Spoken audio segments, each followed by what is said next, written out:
आपका क्या कहना है उसके ऊपर? सलमान को बुलाया गया था जो लॉन्च के लिए, आप कुछ कहना चाहेंगे उनके लिए? No, I was admired him for spending the time and coming doing this. He doesn't have to do that, so it was nice to have him. Sibal sir, hi over here. Sibal sir, nice combination between poetries and paintings. Talking about Bollywood, which lyricists you like most? Oh, I like all of them. I don't discriminate between one and the other because every lyricist has a unique quality about him or her. So I don't want to say I like this person more than that person. Every lyricist has a unique quality about that lyricist. Rahman यार, सलमान जब stage पर थे तो उन्होंने एक question आपसे पूछा धीरे से कि मेरे लिए कब काम करेंगे, तो ये आंसर कब आएगा और कब हम देखने वाले हैं उनके लिए आपको काम करते हुए? And then he has to do movies which I like. No, we worked already together.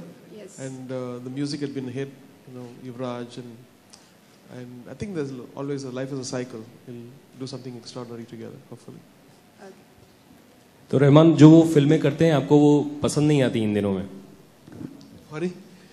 जो फिल्में You're creating headlines for tomorrow, is it? No, I like his stuff. It's so energetic and really nice. Rahman आप भी lyrics लिखते हैं? आप भी कुछ लिखने में यकीन रखते हैं या सिर्फ म्यूजिक ही बनाते हैं? All the songs were done for lyrics. And don't ask me how I understand the lyrics. Excuse me sir, आप राजनीति से जुड़े हुए हैं, साहित्य का चेहरा आज आपका देखने का मिला, बहुत अच्छा लगा ये आप सर। मैं लेकिन राजनीति से एक क्वेश्चन करना चाहूंगा कि राजनीति के कोई क्वेश्चन में सर एक ना एक भी क्वेश्चन नहीं जवाब दूंगा। जन लोकपाल में sir Sam Nariman. Sorry sir, can we move on to the next question please? Okay, thank you. One more question and we have to go. Hello Rahman साहब, आपने आज तक जितने भी लिरिसिस्ट साथ काम किया वो फिल्म के लिए लिरिक्स लिखते रहे हैं। कपिल सिब्बल साहब एक हॉबी के लिए पोएम उन्होंने लिखी। इनको म्यूजिक में पिरोना कितना आसान या कितना मुश्किल रहा? और सिब्बल साहब, मैं आपसे ये जानना चाहूंगा कि आपने रहमान के बारे में कैसे सोचा कि आपकी पोएम्स को इनका म्यूजिक सजाएगा? सर पहली बात तो ये है कि जो ये लिरिक्स हैं, मैंने कुछ अलग तरीके के भी लिरिक्स लिखे हुए हैं खास तौर पे बॉलीवुड के लिए, लेकिन ये लिरिक्स हैं ये बॉलीवुड से जुड़े हुए नहीं हैं, क्योंकि मैं समझता हूँ कि आज बहुत एक अहम ज़रूरत है उन लिरिक्स की जो हमें वो याद दिलाएंगे जो उन लिरिसिस्ट को जिनको हम भूल गए हैं। शायर लुधियानवी हुए, ऐसे लोग हुए, उनके लिरिक्स हम भूल चुके हैं। आज के दिन तो जो डम टीटा डम जो चलता है ना बॉलीवुड में, उससे लिरिक्स की कोई अहमियत नहीं है, केवल साउंड की अहमियत है। हम लिरिक्स की अहमियत को वापस लाना चाहते हैं और मैं समझता था कि अगर कोई हिंदुस्तान में उस लिरिक्स की अहमियत को वापस लाएंगे वो है रहमान साहब। सर मेरा सिब्बल जी से सवाल है sir.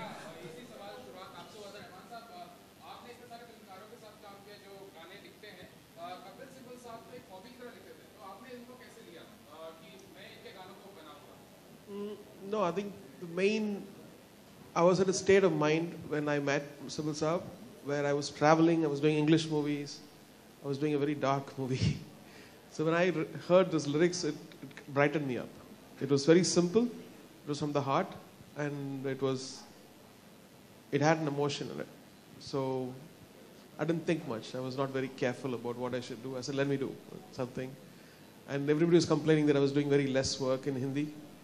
So I thought this would be an interesting one where we can do beautiful melodies and more lyrical rather than...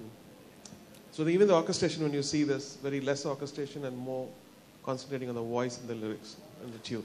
Rahman साहब, रहमान जी, जैसा कि सलमान ने स्टेज पे कहा कि आप भी जय हो वो भी जय हो, लेकिन उनकी जय हो उतनी नहीं चली कि जितना कि आपका जय हो गाना पॉपुलर हुआ है, तो कुछ टिप्स देना चाहेंगे आप अपनी तरफ से सलमान खान को?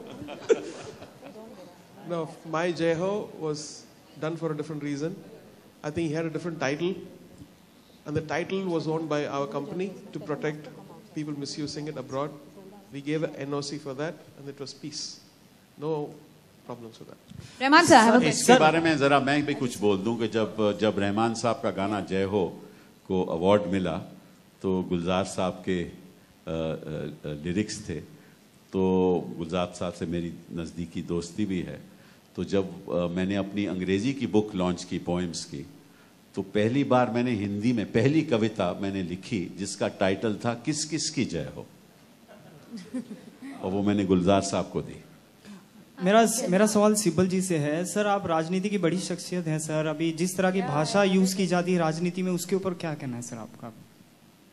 इसीलिए तो हम आज आपके साथ सामने आए हैं, कुछ ऐसे गाने सुनाने के लिए कि वो आक्रोश, विरोध, शोक को हम भूल के एक नई उड़ान उड़े, ताकि हिंदुस्तान मोहब्बत के साथ आगे बढ़े। सर, इसी को लेके सवाल है मेरा सर। अभी शिवराज सिंह चौहान ने भी कोई राजनीति का सवाल मैं नहीं जवाब दूं। Yeah. My question is, you had a chance to sing with Lata ji for Lukka Chuppi, and you also had a chance to sing for Ladli. So, can you tell us about that experience of yours? Ladli actually started like a very simple song, which should sing for a daughter, and then I felt like we've heard those kind of songs before as a tune, and then I wanted to take it further, and then it evolved into something else, which happens when you live with something. Then you feel like it could be better. So even for this tune, the Kismat Se tune which Shreya Ghoshal sang, I tried 9 versions and I froze this 10th version, so it was more likable by everyone. Mister सिबलिया, sir आप एक वकील हैं, politician हैं, तो कैसे आप ये म्यूज़िक का आपको ये शौक होने लगा और किस तरह से आप इसको मेंटेन करते हैं अपनी हॉबी को? अभी चुनाव का भी माहौल है। देखिए, हर इंसान में कुछ ना कुछ हुनर होता है, और अगर इंसान झांक के देखे कोई भी इंसान, तो उसके अंदर खुद उसको हुनर दिखेगा। तो कोई इंसान यूनिडिमेंशनल नहीं होता, मल्टी डिमेंशनल होता है। मैंने अपनी ज़िंदगी अध्यापक के तौर पे शुरू की। मैं पढ़ाता था, इतिहास पढ़ाता था, फिर वकील बना, उसके बाद पॉलिटिशियन, और इस बीच मुझे संगीत के साथ और पोइट्री के साथ काफ़ी लगाव रहा, और थोड़ा बहुत मैं लिखता भी था। लेकिन पिछले 2 सालों में मैंने 2 अपनी अंग्रेज़ी की किताबें भी पब्लिश की हैं, लेकिन पिछले 2 सालों में जो अंग्रेज़ी की पोइट्री की रीच है वो बहुत कम है। तो मैंने सोचा कि अब हिंदुस्तानी में लिखना चाहिए, और इसलिए मैंने सब लिखा। सर, आपने पिछली बार जो कविता लिखी थी लाडली, जो गर्ल चाइल्ड के ऊपर भी आपने पोएम लिखी थी, तो आप हमेशा लड़कियों को और महिलाओं को प्रोत्साहन देते रहे।